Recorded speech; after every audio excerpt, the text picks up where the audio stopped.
안녕하세요. 상상빌더입니다. 346번째 독서 요약입니다. 개인적 소감. 책 내용은 메타버스에 대해서 기존에 알던 지식에서 크게 벗어나지 않은 것 같습니다. 메타버스의 미래에 대해 관심이 있는 분들은 읽어보세요. 책 정보.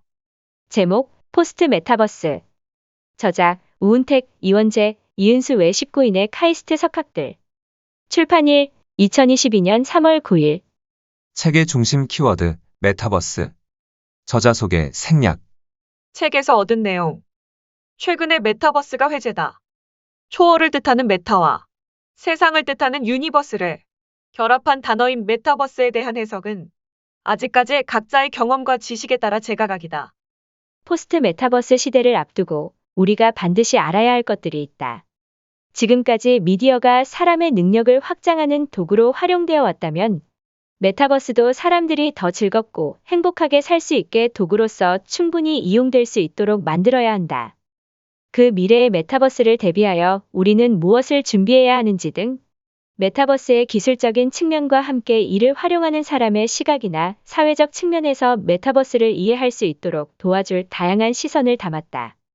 코로나19 이후로 오랫동안 비대면 생활이 이어지고 있으며 사람들은 이 환경에 적응해 가고 있다. 메타버스는 일시적으로 반짝이고 사라질 트렌드가 아니라 필수적인 선택지가 될 것이다. 또한 포스트 메타버스 시대는 사람들이 오랫동안 꿈꿔온 환경이기도 하다. 영화 레디 플레이어 1이나 서로게이트처럼 사람들의 상상 속에서 점차 발전해온 메타버스는 그에 대한 사람들의 수요를 증명한다.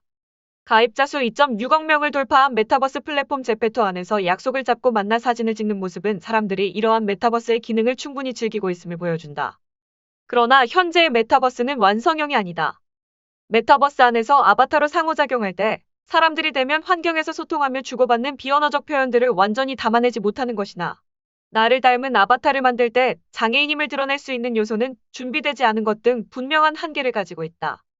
19인의 석학은 자신의 전문 분야에서 현재 메타버스의 한계를 짚어내고 반드시 포스트 메타버스로 나아가야 한다고 말한다. 먼저 메타버스를 경험한 이들이 논하는 포스트 메타버스의 가능성을 통해 메타버스의 미래를 상상하는 즐거움을 경험하길 바란다. 우리는 이미 현실과 가상이 공존하는 도시에 살고 있다. 우리가 새로운 기술을 통해 역량을 확대해 온 것처럼 메타버스도 역량 확장 도구로 활용해야 한다. 메타버스라는 새로운 세계와 관련 기술이 사람과 사회의 능력을 확장하는 도구로 정착되도록 하기 위해서는 사회적으로 합의해야 하는 더 중요한 부분이 숙제로 남아있다. 메타버스를 활용하는 사람이 기술에 종속된 아바타로 전락하지 않도록 하려면 어떻게 해야 할까? 메타버스를 일상으로 활용하는 증강도시의 시민은 행복할 것인가? 이 기술이 사람을 위해서 쓰이지 않는다면 오히려 사람들은 여전히 스마트폰을 벗어나지 못한 채 기계나 인공지능에게 밀려나는 일상을 살게 될 수도 있다. 그래서 경제적 가치와 사회문화적 가치 사이의 조화가 무엇보다 중요하다. 일상의 일부분이 될 메타버스가 사람이나 사회의 능력을 확장하는 도구로서 사용되도록 해야 한다. 메타버스는 이 시대의 명실상부 가장 뜨거운 화두가 되고 있다. 메타버스의 세상이 오면 앞으로는 어떤 것들이 가능해질까? 이전에는 바깥에서 인터넷을 들여다봤다면 이제는 나와 상대방을 표현하는 각각의 엔터티가 있고 이들이 만나 협업을 하거나 공연을 보고 게임을 즐기는 등 다양한 활동을 할 때 그 안에서 공유되는 엔터티로 보다 공존감을 느끼는 세상이 될 것이다. 훨씬 몰입화된 인터넷을 경험하게 되는 것이다. 최근에는 보다 직관적으로 아바타 움직임을 통제하는 방법이 많이 사용되고 있다. 즉, 트래킹이나 모션 캡처 방식을 사용해서 실제 사람의 움직임을 아바타의 움직임으로 재현하는 것이다. 실제 손의 움직임을 트래킹해서 아바타 움직임에 적용한다든지 전신의 움직임을 모션 캡처 기술로 추적해서 아바타 신체 움직임으로 재현해주기도 한다. 이러한 방법들은 본인의 신체 움직임 그대로 직접 아바타를 조종할 수 있기 때문에 중간 매개 장치를 이용하는 간접적 통제 방법에 비해 훨씬 효율적이고 직관적이다. 우선 언어적 측면을 살펴보면 우리는 청각 정보와 시각 정보를 동시에 활용하여 말소리를 인지한다. 그런데 메타버스에서 아바타를 활용해 소통할 때 아바타에는 이런 시각적인 정보가 결여되어 있고 따라서 음성 인지가 좀 더 어려워지며 듣기 노력이 증가할 수밖에 없을 것이다. 듣기 노력이 증가하면 자연히 듣기의 피로도가 증가하는 것이기 때문에 이것이 메타버스 사용의 피로도와도 연관이 될 수 있다.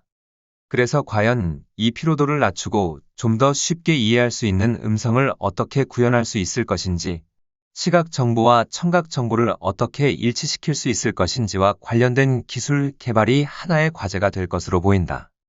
더불어 2021년 현재 한국 사회뿐 아니라 세계적으로 메타버스가 설득력을 가지는 이유를 세 가지로 정리했는데 그 내용은 이렇다. 첫째, 코로나19 이후 강제적으로 비대면 만남이 상용화됐다. 이전에도 비대면 상호작용할 수 있는 기술은 존재했지만 대부분의 교류가 대면으로 이루어졌는데 이제는 대학에서도 2년째 줌으로 수업을 하고 있고 그 외에도 많은 교류가 비대면으로 바뀌었다. 둘째는 기술의 고도화다. 매년 메이저 단말기 회사들이 몇십 프로씩 성능이 향상된 제품들을 쏟아내고 있다. 5G 기술의 가시화, AR과 VR의 대중화, 대화형 인공지능의 등장 등 다양한 기술이 급속도로 발전해 나가고 있다. 가장 중요한 셋째 요인은 디지털 네이티브 세대의 등장이다. 산업혁명을 겪으면서 그 전후로 세대별 체감하는 기술의 격차가 매우 커졌다. 내가 20대 때 처음으로 이메일을 만들었는데 요즘 아이들은 인터넷을 쓰기도 전에 이미 게임으로 테크놀로지를 접하고 네트워킹이 이루어진다. 기술을 자연스럽게 느끼고 받아들이는 세대인 만큼 기계와의 소통과 글로벌 커뮤니케이션에 있어서 훨씬 가능성이 열려있는 셈이다. 장애인이 장애 경험을 자기 정체성에 얼마나 수용하느냐에 따라서 장애 경험을 숨기고 싶을 수도 있지만 또 그것을 다른 사람에게 보여주고 그 안에서 개인의 다양성을 표현하고 싶은 욕구도 있다. 자신의 선호에 따라 그것을 선택할 수 있는 것과 선택지 자체가 없는 상황은 굉장히 다르다. 우리나라에서 제공되는 메타버스 서비스에서도 장애인 접근성에 대해 좀 더 섬세한 고려가 필요하다는 것을 생각해 볼 수 있는 좋은 사례라고 할 수 있다.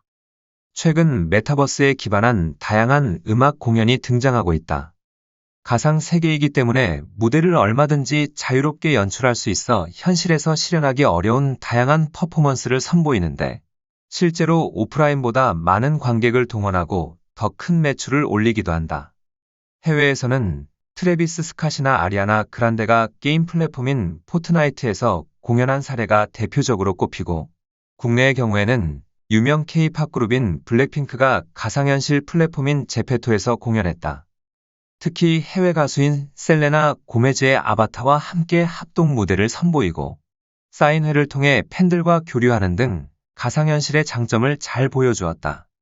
또 다른 K-팝 그룹인 에스파는 각 멤버와 매우 비슷한 외양을 가진 아바타와 함께 데뷔하였고 더 나아가 현실 세계와 가상 세계를 밀접하게 연결하는 세계관을 함께 등장시켰다. 즉, 아바타가 단순한 가상 캐릭터를 넘어 실제 가수와 밀접하게 연결되고 공존하는 개념을 제시한 것이다. 이상입니다. 좋아요와 구독 부탁드립니다. 그럼 오늘도 즐거운 하루 되세요.